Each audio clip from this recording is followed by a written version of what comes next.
Hello, and jump. Welcome back to the channel. Are you an educator and you're so tired of reminding children on the many things that we are supposed to be doing in the classroom? I know it is so tedious, but do you know that honestly, you can be able to argue this problem by one thing? And that one thing is what I want to talk about. Hi, my name is Margaret again. I've been a teacher, a trainer, and a coach in early childhood programs.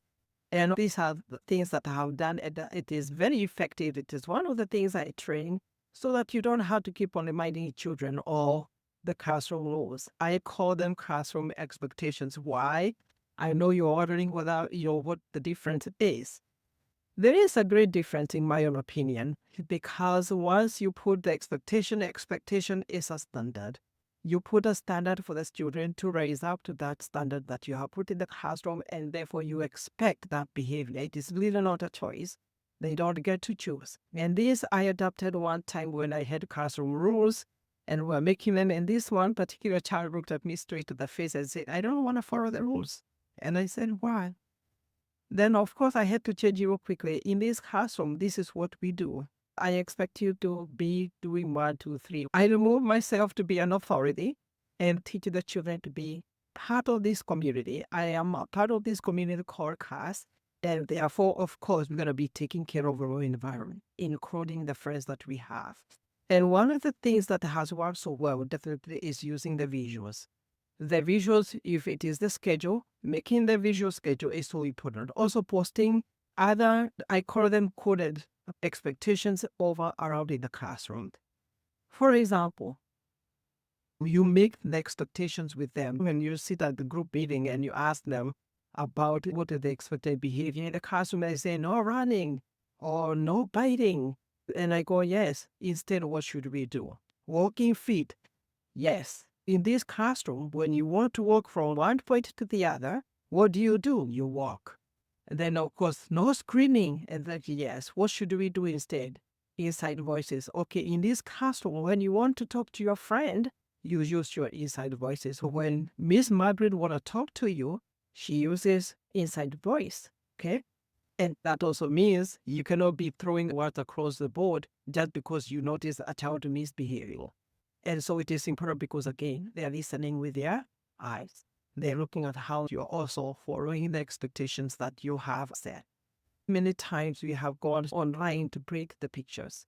And most of the time we print the printables or we go for the cartoon ones. If it is walking feet, we go for the one that is walking. Well, that is important and that is good. But to me, what has worked, if you want it to work really well, use the child who runs in the classroom as a model. Let them model for you. Make them the model in the classroom. Practice walking feet, and then you take the picture of them walking, and then you put it in the classroom as one of the classroom expectations. You'll be so proud. It's like me, I was walking. When you're making these classroom expectations, explain why. So why do we walk? So that we can stay safe. Because when we run, what would happen? We're going to fall, and then what will happen? We're going to get hurt. Are you looking to be hurt? No. Okay? In this classroom, we use inside voice. Why do we use inside voice? Because it becomes so loud. Yeah. When all of us are talking, it becomes so noisy and we cannot hear each other. And we want to hear each other, right? So you explain to them the words. And then you put the visuals. And then the one which are coded. For example, when you catch a child reading so well in the library, you take the picture and you post that book in the library. That is expected there. The same with the dramatic play, the eating space, when they are eating, and of course eating with good manners, you snap that picture and you talk about how you eat and you post it in here. If it is washing hands, post the pictures.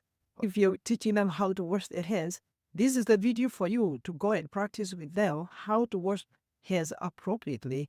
So my point though was post those pictures there so that they can see themselves, their own pictures, and that is how you help the children own the environment so that you don't have to remind them every single time expectation, because if they break it, you're just going to go to the pictures. You have removed yourself from being the authority to remind them because, hey, even you are expected to abide by those expectations. And by doing these expectations, what you have done, you have raised the standards. And children are so good at this age, especially because they're also looking to impress you, that they can rise up to that standard that you have put. My experience has been when you have done this, they start now calling each other. If there is a child who speaks so loud, they'll say, use his tight voices. They start enforcing the expectations themselves. Why? Because now you have established a culture in our classroom. And I'm telling you, it will be way much easier because you don't have to make the walls also that teacher for you. Make sure that your walls are containing reinforcement of the expectation that you need to see or you want to see in the classroom. Remind them, walk through, quote. In fact, at the beginning, I do tours in the classroom. I go around. What do we do in this place? If it is the block, we build. What kind of a voice do we use when we are building here? Inside voice. You go to the eating space. Okay, when you're eating, what kind of voice do we use? Inside voice. Because do we talk when our mouth is full? No. Because, and you explain to them, they understand. And that is how you raise the standard in that classroom, and you don't have to remind children, because sometimes as teachers, we are caught up talking too much. We talk, and we forget. And they're not listening. Call the child who is doing that good behavior, that the one you expect. Or you have to go straight to the child who is breaking the expectations, and you talk to them and you go to the imageries that they're in the classroom. That will make your work way much easier. Let me know how you handle the classroom expectations and how you raise the standards so that children can be able to know that they are valued and that their members are valued. Thank you so much for watching.